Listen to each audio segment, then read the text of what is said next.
Hello, George. I'm so happy to see you and interview you. I love the work you're doing. I've been following it, and I really wanted your work, so that my viewers can see it and can use some of those principles and can connect with you.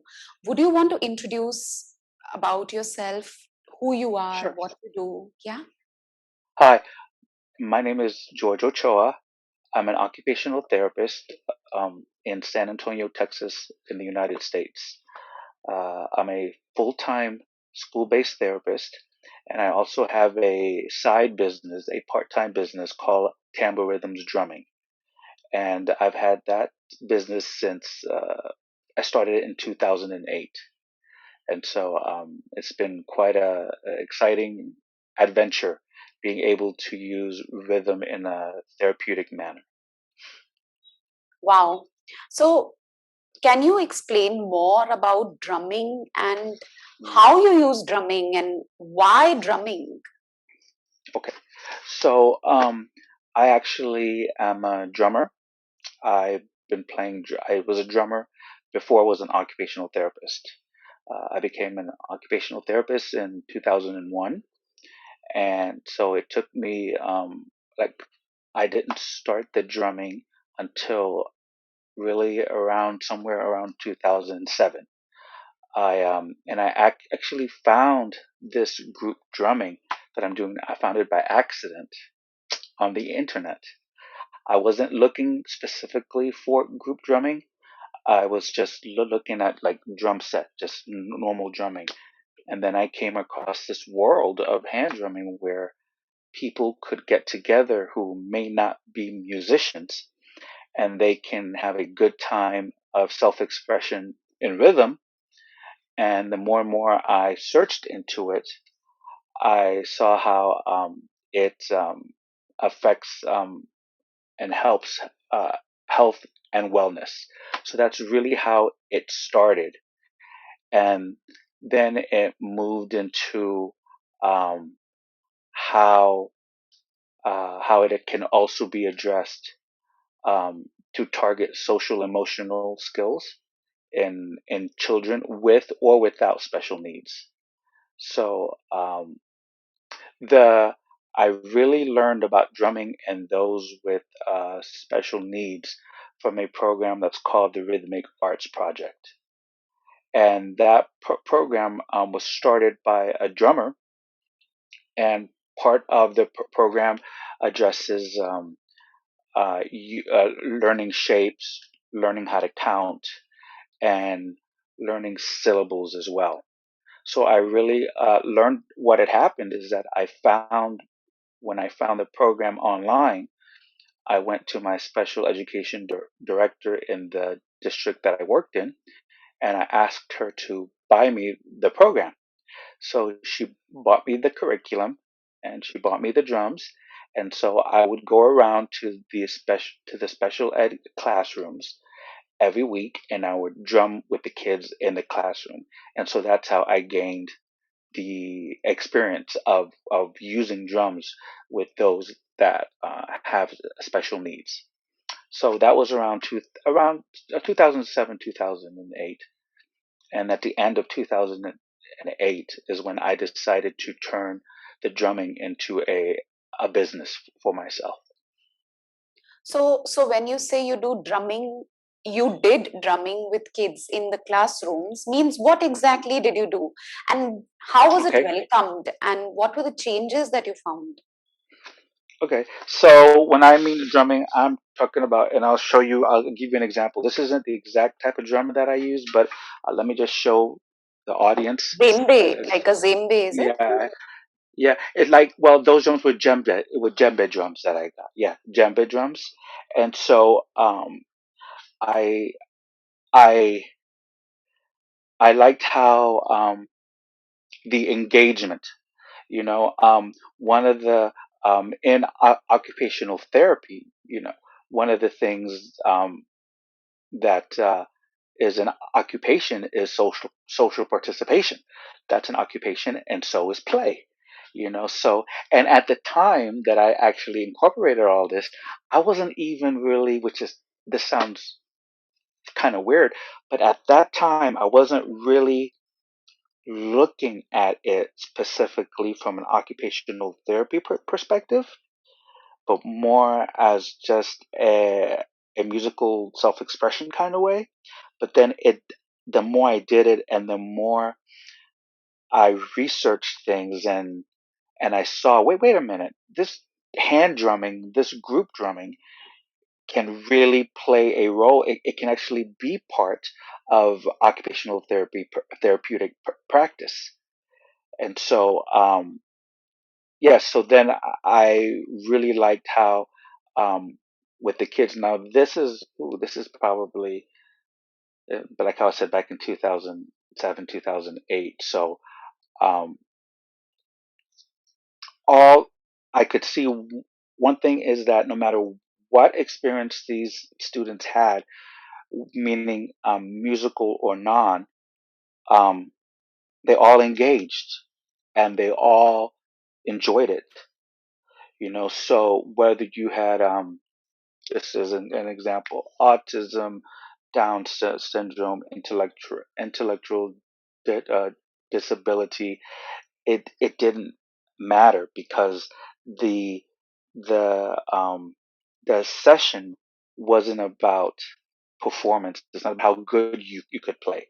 It was just about being able to in a time of self expression, but at the same time these kids were also learning academic concepts that I learned from the Rhythmic Arts Project, and that would be like, okay, so we all have to go around and we have to play the syllables or the beats of our name. So they would have to like say their name. So we're getting speech involved. Okay. And as well as, if your name is Robert, then you would have to play, Robert. And then we would say, how many beats was that? Two beats, two syllables. And then we could also play the syllables of the colors as well, like orange, red, blue, yellow. So they were getting academic skills within the context of using rhythm. Wow. So that's how I started there. It has turned into, um, um, I I feel like it has just turned into so much more because I just don't work with those that have special needs. I work with the community, and as well as with those with and without special needs. So So when you were in the school setup and when you took your drumming, how many kids were there in the class? Was it a regular class? Was it a special needs class? Did they oh, all have okay. drums or just you had? I mean, how did it go in the beginning? Okay. Okay, well, in the school setting where I worked, they were all in a special ed, self-contained, or life skills classroom. Okay, so only the more high needs special education children were in that room, and the program came with 10 drums. So we usually had enough drums for the class, because it was so small. Yes. So it was like 10 drums and then you would beat and they would copy. And what if they can't copy? And what if they can't do? And what if they don't want to participate? Okay. Well, um, if they don't want to, of course, you don't force a child to do something they don't want. You encourage them to get involved. You demonstrate for them how to do it. Some children may need physical assistance to be involved, um, and that's all. You give the child, you give the student the assistance that not just that they need, but the assistance that they will accept. Because if they don't want to do it, then no, then you don't force a child to do it because it's supposed to be a pleasant experience, a pleasant learning experience. You don't want to um, put them in any type of distress in in any way. So I always, if they want to play, great. If they just want to sit there and just hear us, great.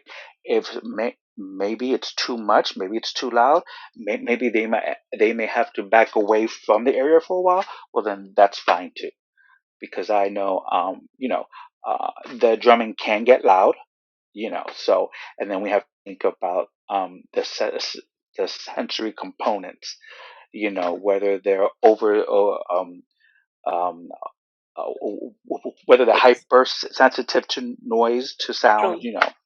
um, but like I said, this has been such a long time ago. I don't remember anything um, sticking out of in my mind where it was an issue occurred.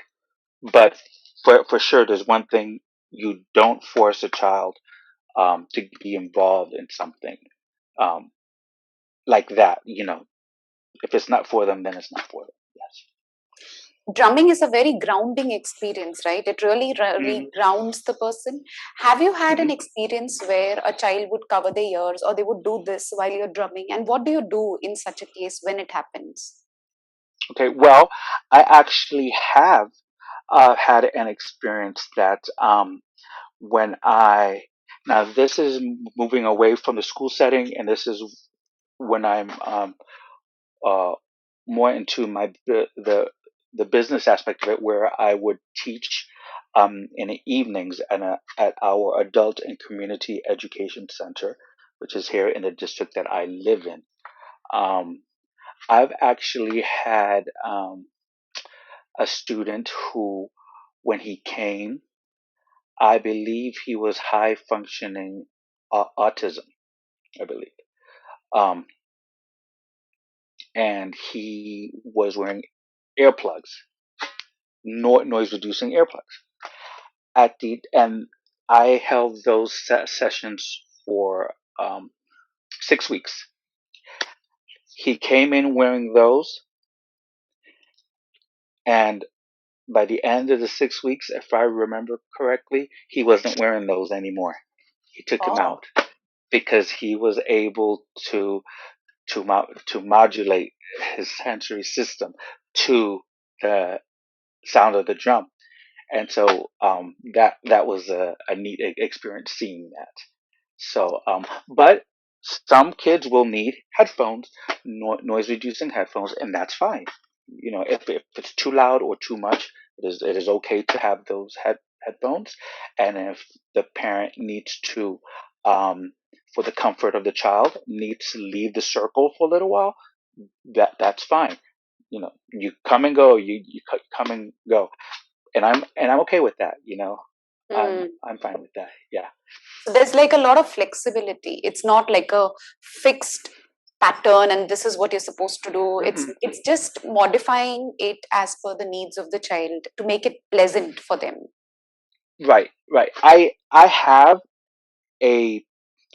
I have the overview of what I want to do in my mind, of how I want the session to go.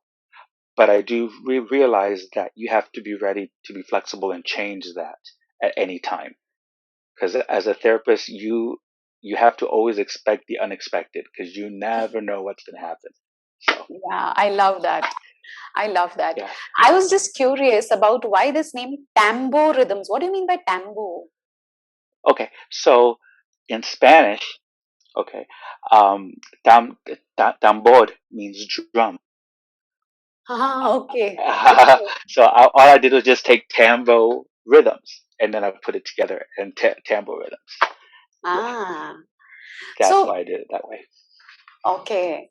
George, tell Mhm. me, how do these drumming, I mean, how does it impact a child at a, like what happens to the brain waves?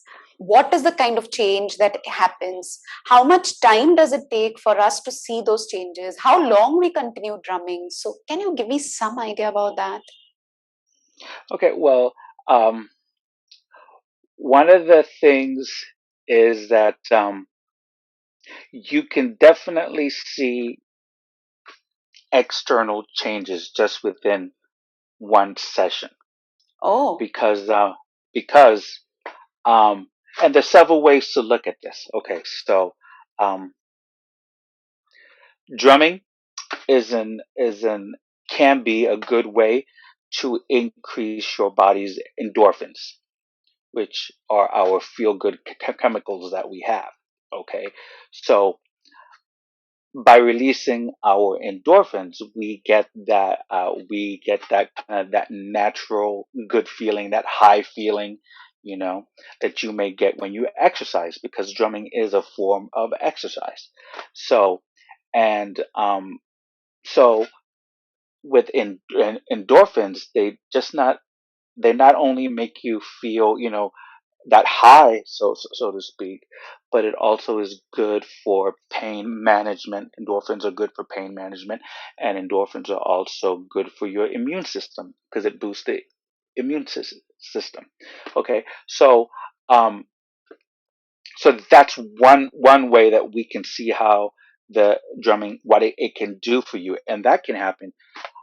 You can drum for um, like 20 minutes of intense drumming, and you can get the endorphins going.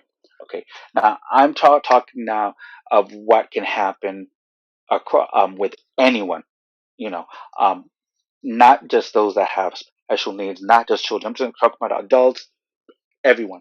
So, Even um, animals? Even animals? animal. Oh, okay. I've never drummed with animals. That's a good question. I've never drummed. I've never drummed for animals, nor with them. But and I have 3 dogs here at home. So, um, but boy, you threw me off on that one. That was an interesting. I'm Uh, just wondering, I want to just interrupt you. When you speak all of yes. this, I'm wondering that you've been drumming for the last so many years now. How Hmm. has that changed you? Because I'm sure you must have changed also. Because when you're giving, you're receiving also all the time. I feel that it has made me more confident when it comes to being around people, because one of the things we did not discuss prior to this is that I I suffer with or I live with anxiety, depression, and obsessive compulsive disorder, and I stutter as well, which told you about that already. So I deal with this as well. So I find, yes, the drumming is therapeutic for me as well. Now, how does it help me? You know, I never thought about what it does for me until another occupational therapist, she asked me what the drumming does for me. And when I sat back and I thought about it, I was like, one of the greatest feelings when I drum is you are able to feed off the energy of other people that are there. Okay. Um, and you had mentioned that it's grounding. Okay. When I drum, as well as when others drum, um, it puts you in the present moment. Yeah. Okay. You're not concerned about what happened in the past. You're not really concerned once you get into it and you're really focused on what you're doing. You're not really concerned about what's going on in the past. You're not that concerned about what's happening in the future, but it puts you in the present time, you know, Mindful. We are very that, mindful. right. So, and of course, for somebody that's dealing with anxiety and depression, you know, it can help to ease your mind at that particular time. You know, um, I've had people that have come to my community drumming say how it has helped them to relax. It's helped them with their anxiety. Okay, it helps them not to feel so alone, because the good thing with group drumming is that it's a way for you to connect with others. You feel like you're in a safe place with others, because what I do, again, it's not performance based. It's not about how good you can play. It's not how bad you can play. It's not a drum lesson class. So when people go, they know that that um, performance is not expected of them. It's a way of self expression. and they don't feel alone, and they feel that connection with others. So um, I think in that, when somebody is dealing with depression, you can feel alone, or you may want to be alone, and that's one way that it can help, because you get the chance to connect with others, in rhythm. Yeah, I Yeah. actually interrupted you. So you were mentioning earlier that it helps us to release those feel good endorphins.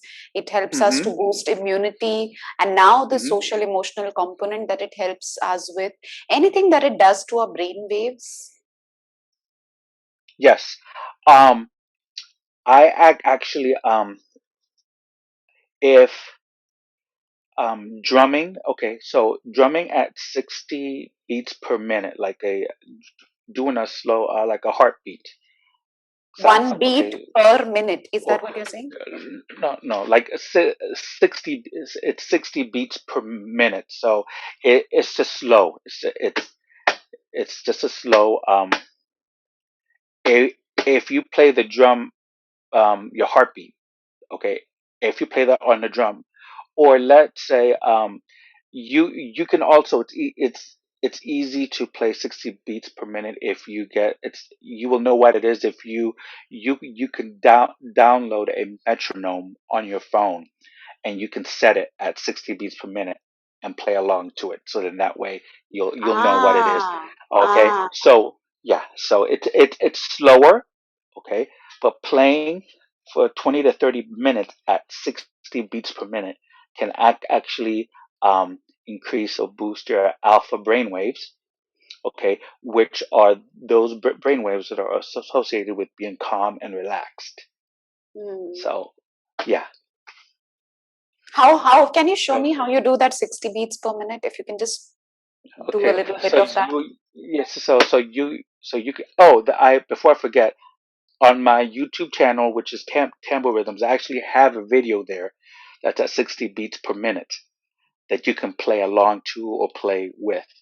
Okay, so you will, I'll put that link in the description box when we send yeah, this video. Yeah. right. So it's just a slower, way. I'm trying to, because I played it right before, as well. You could play just,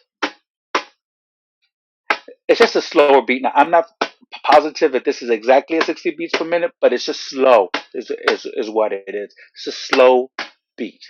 Okay, and then, doing that for around 20 to 30 minutes can increase your alpha brain waves, which can help you. I actually, uh, I have a story. I have a friend of mine that I was talking to on the phone, and I sent her that video that I did. So she was playing the video in the background, and as she was talking to me, she was falling asleep Ah. because because of the video. So yeah.